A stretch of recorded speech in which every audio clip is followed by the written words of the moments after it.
Hai teman-teman, perkenalkan nama saya Rizky Karima Dewi.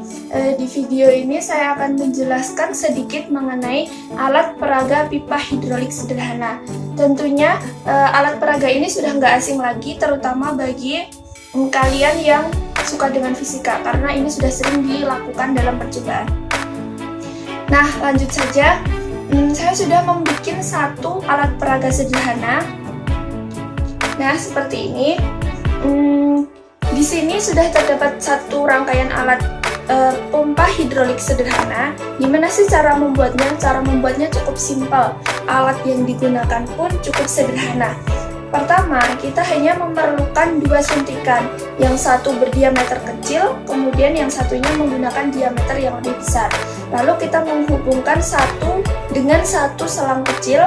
Lalu kita memerlukan satu papan untuk media supaya lebih gampang pengaplikasiannya. Nah, gimana sih cara merangkainya? Cara merangkainya pun cukup mudah. Pertama, kita isi terlebih dahulu selang penghubungnya dengan air. Lalu yang kedua, kita isi juga suntikan yang berdiameter kecil dengan air. Lalu kita hubungkan dengan suntikan yang berdiameter besar. Namun di sini suntikan yang berdiameter besar jangan dikasih air terlebih dahulu ya. Terus gimana sih cara pengaplikasiannya? Cara pengaplikasiannya pun cukup mudah. Perhatikan baik-baik. Nah, cara menggunakan alat peraga pipa hidrolik sederhana ini pun cukup gampang. Cukup kita menekan dari piston suntikan yang berdiameter kecil. Perhatikan apa yang terjadi. Ketika kita menekan piston pada suntikan yang berdiameter kecil, maka air akan berpindah ke suntikan yang berdiameter lebih besar. Begitupun sebaliknya, jika kita menekan pada piston suntikan yang berdiameter besar, air akan berpindah ke suntikan yang berdiameter kecil.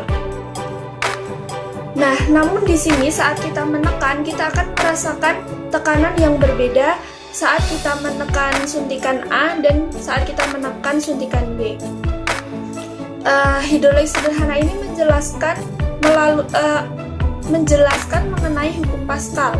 Nah, prinsip hukum Pascal ini membahas mengenai tekanan, di mana P sama dengan F per A.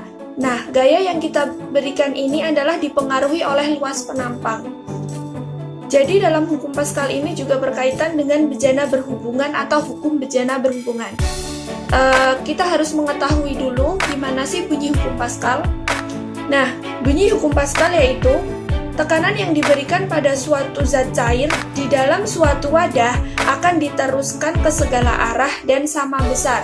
Kemudian untuk hukum bejana atau hukum bejana berhubungan, yaitu bila bejana-bejana berhubungan diisi dengan zat cair yang sama dan berada dalam keadaan setimbang, maka permukaan zat cair dalam bejana-bejana tersebut pada sebuah bidang datar. Nah, pompa hidrolik tidak lepas dari konsep tekanan.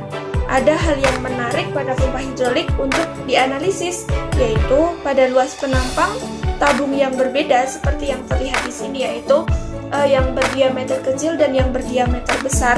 Ketika diberi tekanan, maka antara tabung yang kecil dengan tabung yang besar akan memiliki tekanan total yang sama. Nah, inilah yang kemudian disebut dengan hukum utama hidrostatis. Gimana sih bunyi hukum pertama hidrostatis? Hukum utama dari hidrostatis berbunyi bahwa semua titik yang berada pada bidang datar yang sama dalam fluida homogen memiliki tekanan total yang sama juga. Nah, seperti yang kita lihat seperti ini. Terima kasih sudah menonton video ini. Semoga bermanfaat.